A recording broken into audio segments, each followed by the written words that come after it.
में दोबारा पहुंचाना। सम्माननीय मंच पर विराजमान हमारे हिमाचल के हीरे जो किसी तारीफ के मोहताज नहीं है, आप लोगों को इनके बारे में भली भांति जानकारी है। आज हम उन्हीं से उनके विचार सुनने के लिए यहाँ एकत्र हुए हैं, तो मैं ज्यादा ना बोलते हुए उनका अभिनंदन करती हूँ, स्वागत करती हूँ दिल की गहराइयों से, और आप लोगों का तहे दिल से शुक्रिया अदा करती हूँ कि आप ज्यादा से ज्यादा संख्या में मेरी मातृशक्ति यहाँ पर आई है और उनके विचार सुनेंगे। एक बार दोनों हाथों की मुट्ठियां बंद करके दोबारा से एक नारा लगाएंगे, भारत माता की जय।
मातृशक्ति जिंदाबाद, मातृशक्ति जिंदाबाद, मातृशक्ति जिंदाबाद।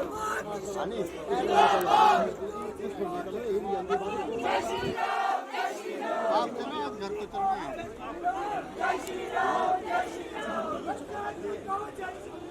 जय श्री राम, जय श्री राम। मैं अपनी गाड़ी में लेके जाऊंगा। जय श्री राम,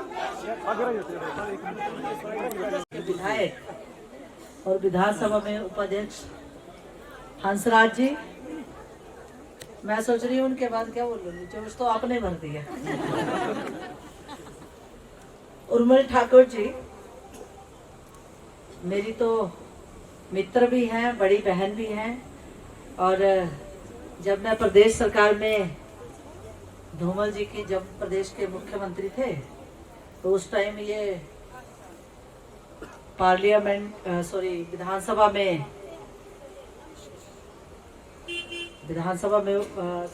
एमएलए और साथ में पार्लियामेंट्री सेक्रेटरी थी, और बहुत मान सम्मान से नारी शक्ति को अग्रज श्रेणी में ले जाने का बहुत महत्वपूर्ण अपनी भूमिका निभाती थी। नरेंद्र ठाकुर जी जिला के महामंत्री, पार्टी के महिला मोर्चा के नहीं, कहाँ है नरेंद्र जी? वीरेंद्र जी, अच्छा सॉरी, मेरे को नरेंद्र लिख के दिया था, मैंने वैसे ही लिखा।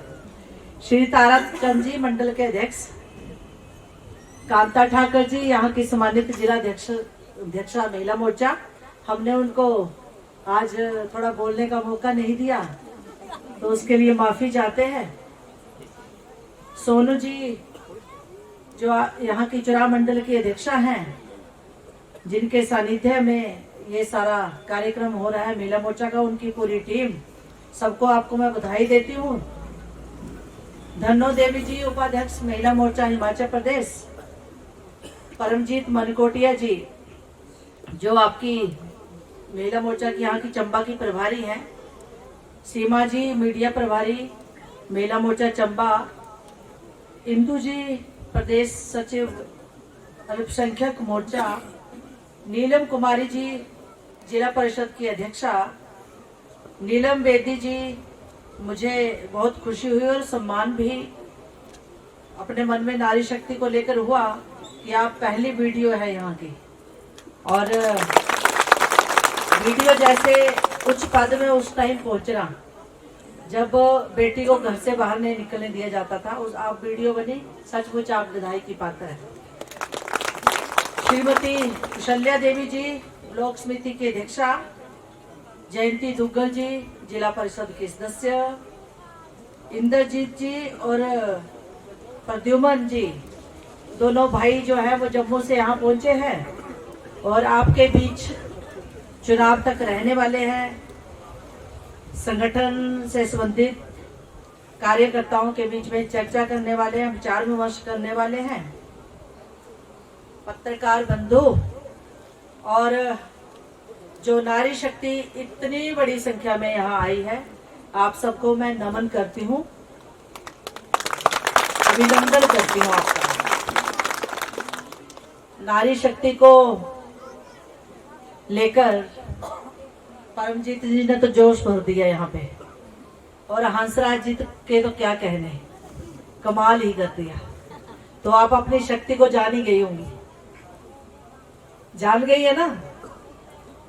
श्री कृष्ण जी कहते हैं कि नारी ही नारायणी है, सृष्टि का आधार है, जननी परमेश्वर की प्रत्यक्ष प्रतिनिधि है। श्री कृष्ण जी कहते हैं कि मुझ में पूरी सृष्टि बसती है, लेकिन मैं माँ की चरण धूलि में बसता हूँ। कहने का तात्पर्य ये है कि जो इस ब्रह्मांड को संचालित करने वाला भगवान है, हम सबका विधाता है, दुख और सुख में जिसको हम जिसका चिंतन करते हैं, जिसकी पूजा करते हैं, जिसका मनन करके हम आगे कार्य के लिए जाते हैं, उनकी प्रतिनिधि भी नारी है। अर्थात समस्त सृष्टि नारी है, नारी के इतर कुछ भी नहीं। ठीक कहा हम सबके विधाता श्री कृष्ण जी ने, समस्त सृष्टि नारी है, क्योंकि हम इस सृष्टि की माँ है, हम इस सृष्टि की माँ है। अगर आपकी माँ की माँ ना होती तो आपकी माँ ना होती, आपकी माँ ना होती तो चाहे पुरुष चाहे महिलाएं जो यहाँ इतनी संख्या में बैठी है, जनता पब्लिक, हम और आप भी ना होते। तो फिर जब सृष्टि की जन्मदात्री नारी है, तो आप कैसे ये बात कह सकते हैं कि उस नारी के या सृष्टि को जन्म देने वाली उस जन्मदात्री के विकास के बिना आप इस पूरे ब्रह्मांड या पूरी सृष्टि की या पूरी धरती का विकास कैसे कर सकते हैं? कर सकते हैं क्या? और अगर ऐसा संभव है तो फिर भला आप अपनी माँ, बेटी, बहन के विकास के बिना आप ऐसा कैसे सोच सकते हैं कि आपका घर विकसित होगा, आपका समाज विकसित होगा, आपका राष्ट्र विकसित होगा? अगर प्रश्न ये है तो फिर नारी को मुख्य धारा में लाना चाहिए कि नहीं? लाना चाहिए ना। नारी के इसी महत्व को अगर किसी ने समझा है तो प्रधानमंत्री श्री नरेंद्र मोदी जी ने समझा है, जिन्होंने भारत को पुनः विश्व गुरु बनाने के लिए जो नित प्रयासरत है, चाहे वह अपनी सरकार के माध्यम से हो, चाहे प्रदेश के माध्यम से हो, चाहे आप और हम जो यहाँ बैठे हैं उनके माध्यम से हो। उन्होंने इस विश्व गुरु के सपने को साकार करने के लिए उन्होंने इस महत्व को समझा कि भारत का विकास, हमारे राष्ट्र का विकास भी तब तक संभव नहीं है जब तक हम नारी को निर्णय प्रक्रिया में शामिल नहीं करेंगे और उसे वही स्थान नहीं देंगे जो स्थान हम पुरुष को देते हैं। नारी भी भारत के विकास में उतना ही महत्व रखती है, उसकी भी उतनी ही महत्वपूर्ण भूमिका है जितनी एक पुरुष की है। इसलिए उन्होंने ऐसे कार्यक्रम और योजनाएं चलाई जो केवल नारी के उत्थान के लिए नहीं, जो केवल नारी सशक्तिकरण के नारों तक सीमित नहीं हो जाती है, बल्कि नारी के नेतृत्व के विकास की दृष्टि से उन्होंने महसूस किया कि मैं राष्ट्र नीति बनाऊंगा तो उसमें वो जो राष्ट्र नीति होगी उसमें नारी के नेतृत्व के विकास को महत्वपूर्ण स्थान दिया जाएगा। इसलिए उन्होंने ऐसे कार्यक्रम और योजनाएं चलाई जिन्होंने नारी को घर के अंदर तो सबलता दी, लेकिन समाज में भी नारी सबलता से अपनी भूमिका निभाने के लिए प्रेरित हुई। और जब उर्मिला जी कह रही थी कि मोदी सरकार ने क्या कार्यक्रम किए, बहुत लंबी एक माला है उन कार्यक्रमों की। बेटी जब बचाओ बेटी पढ़ाओ अभियान, और उन्होंने सिर्फ वो अभियान नहीं चलाया, उनको ये पता था कि बेटी को पढ़ा लेंगे तो एक गरीब परिवार को ये बोझ रहता है कि उसकी पढ़ाई लिखाई के लिए खर्चा कहाँ से आएगा, उसके शादी ब्याह के लिए खर्चा कहाँ से आएगा। इसलिए उन्होंने सुकन्या समृद्धि योजना भी चलाई। और सुकन्या समृद्धि योजना ऐसी योजना है जिन बहनों ने बेटी के पैदा होते से लेकर 6 साल तक इस योजना का लाभ लिया होगा तो उनको महसूस हुआ होगा कि जब उनकी बेटी 18 साल की हो जाएगी, जब वो यूनिवर्सिटी कॉलेज में पढ़ने जाएगी, जब उसके शादी ब्याह की उम्र होगी, तो उस बेटी के पास उसके अकाउंट में इतना पैसा हो जाएगा कि उसको माँ बाप पढ़ा लिखा भी सकते हैं और उसका शादी ब्याह भी कर सकते हैं। और यहाँ उज्ज्वला योजना की बात की गई, आवास योजना की बात की गई, सौभाग्य योजना से हर घर बिजली पहुंचाना, 12 रुपए का जीवन बीमा आप सबने दिया है ना। जब जीवन बीमा योजना चली थी 12 रुपए में, सोच नहीं सकता था कोई।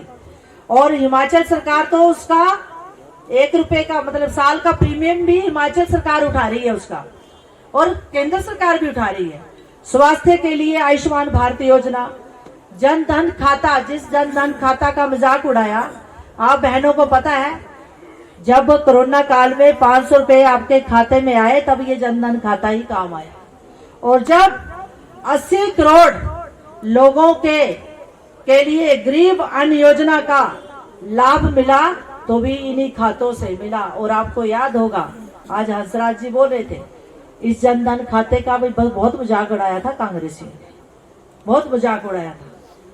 और उसके बाद मातृत्व वंदना योजना, 6,000 रुपया जब आपके खोख में माँ कोई भी मातृत्व का लाभ जब माँ बनने की तैयारी में होती है तो तब से लेकर बच्चा पैदा होने तक उसको 6,000 रुपया 3 चरणों में आता है। मुद्रा बैंक योजना, मुद्रा बैंक योजना जो आपने हंसराज जी आज बोला सेल्फ हेल्प ग्रुप्स के लिए, मुद्रा बैंक योजना आपके लिए बहुत लाभकारी हो सकती है। हमारे हिमाचल में थोड़ा इस योजना का लाभ महिलाएं नहीं उठा पाई हैं अभी, क्योंकि हमारे यहाँ लोन का बहुत डर रहता है, लेकिन इतनी सुविधा दी है 4% ब्याज में। आपको मुद्रा बैंक योजना का लाभ लेना चाहिए। कोई भी महिला या कोई NGO, सेल्फ हेल्प ग्रुप्स, महिला मंडल इकट्ठे होके कोई अपना स्वरोजगार शुरू करना चाहते हैं तो 1 करोड़ रुपए तक का लाभ महिलाएं इस योजना के तहत कोई मशीनरी लगाने के लिए ले सकती हैं। और इसमें बहुत मिनिमम कागज लगते हैं, आपको थोड़ा बहुत प्रूफ देना पड़ता है, लेकिन आपको इसमें बहुत रिलैक्सेशन दी गई है। और मुझे खुशी होती है जिस मेड इन इंडिया और मेक इन इंडिया का सपना प्रधानमंत्री जी ने देखा है, मुद्रा बैंक योजना के द्वारा स्वरोजगार का लाभ लेके अपना स्वरोजगार शुरू करके महिलाएं make in India, made in India के सपने को साकार कर रही हैं, जो प्रधानमंत्री जी का बहुत बड़ा सपना है। स्वच्छ भारत मिशन के तहत 10 करोड़ से अधिक शौचालय पूरे देश में बनाए गए और प्रदेश की जयराम सरकार भी इसमें कहीं भी पीछे नहीं रही। आपको पता है पहले वृद्धावस्था जो पेंशन मिलती थी वो आपको 80 वर्ष की आयु में मिलती थी। आप कितनी उम्र में हो गई? 60 वर्ष की उम्र में। किराए में 50% की छूट।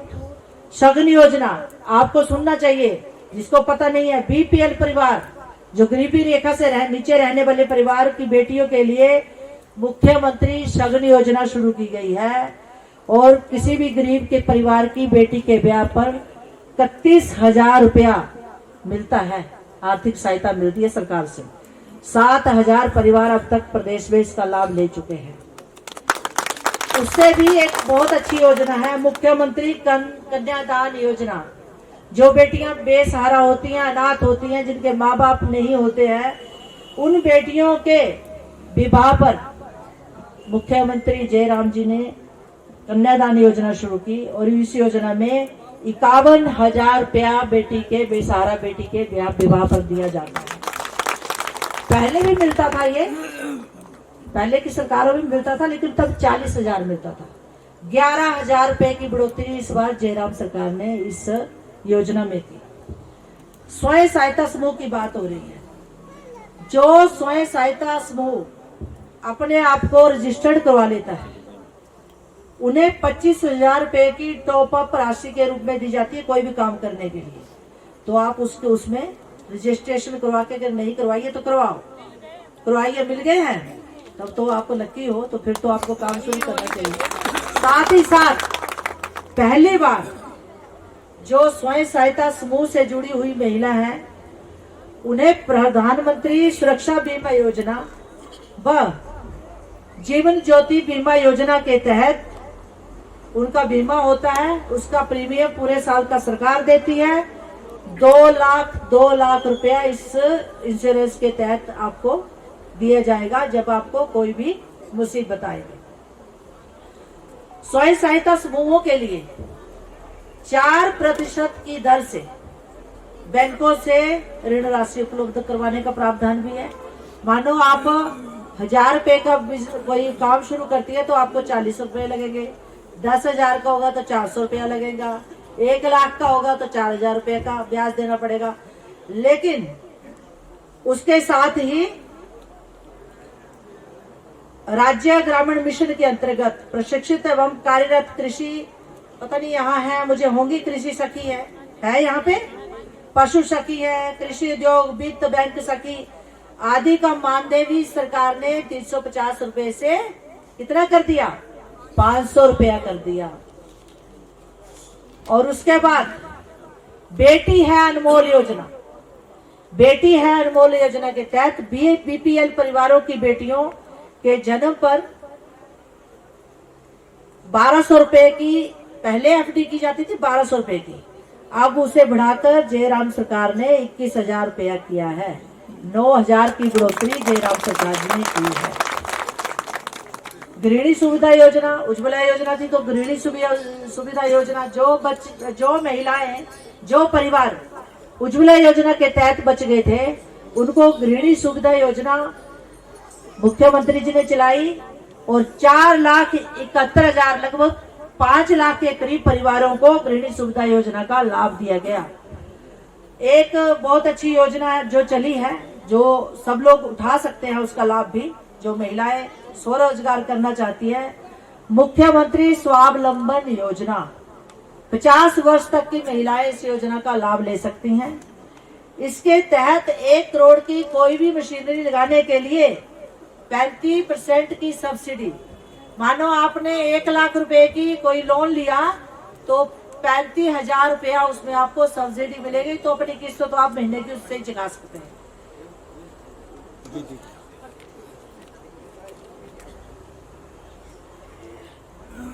अच्छा, ना यहाँ बोल रहे हैं, वो अपना ही काम कर रहे हैं। अटल आशीर्वाद योजना ये भी शुरू की हमारे मुख्यमंत्री जी ने, जिसमें बच्चे के जन्म पर बेबी केयर किट 1200 रुपए की बेबी केयर किट दी जाती है। उपहार योजना बहुत अच्छी योजना शुरू की गई है। जो लोग हिमाचल प्रदेश में भवन व अन्य निर्माण कार्य, जो कामगार कल्याण बोर्ड के अंतर्गत जिन्होंने अपने आप को पंजीकृत कर लिया है, जो मजदूर करते हैं, दिहाड़ी मजदूरी करते हैं, जिन्होंने पंजीकृत कर लिया है, उनकी बेटियों के जन्म पर प्रदेश सरकार 51,000 रुपए की एफडी कर रही है। और ये लाभ जो है एक बेटी को नहीं, अगर किसी परिवार में 2 बेटियां तो 2 बेटियों को भी मिलता है, 2 बेटियों तक ये लाभ मिलता है। मुख्यमंत्री 1 बीघा योजना जो कि ग्रामीण महिलाओं के लिए बहुत ही अच्छी योजना है, ये मतलब शहरी महिलाओं के लिए भी। कोई भी महिला या उसका परिवार अपने किचन के जो भी छोटी मोटी खेती होती है ना, किचन गैस गांव में तो काफी होती है, तो बैकयार्ड किचन गार्डन तैयार कर सकता है। मानो कहीं मेथी, आपकी हल्दी, आप कुछ भी कर सकते हैं। उसके लिए जयराम मुख्यमंत्री जी के नेतृत्व में, श्री जयराम मुख्यमंत्री जी के नेतृत्व में सरकार जो है 40,000 रुपया का अनुदान देती है। ये भी आपको ध्यान में रखना चाहिए, इसका लाभ लेना चाहिए। आशा वर्कर का वेतन जो है इस सरकार ने 1800, मुझे पता है उनकी बहुत समस्या है, लेकिन 1825 रुपए बढ़ाए हैं। आंगनबाड़ी कार्यकर्ता में 1700 रुपए की वृद्धि की गई।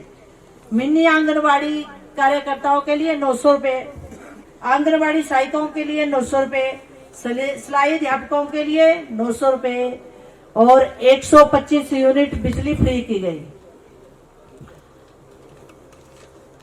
कहने का तात्पर्य ये है कि कोई भी सरकार जो बीजेपी के नेतृत्व में बनी, किसी भी प्रदेश में बनी, चाहे वो भारत का नेतृत्व कर रही सरकार है या प्रदेशों का नेतृत्व कर रही सरकार है, चाहे वो यहाँ की मुख्यमंत्री श्री जयराम जी की सरकार है या फिर जहां भी हमारी सरकारें हैं, गुजरात में, दिल्ली में, जहां प्रधानमंत्री जी नेतृत्व कर रहे हैं, जब भी भारतीय जनता पार्टी की सरकार सत्ता में आई, उन्होंने महिलाओं को केंद्र बिंदु में रखकर उनके उत्थान के लिए, उनके विकास के लिए योजनाएं चलाई।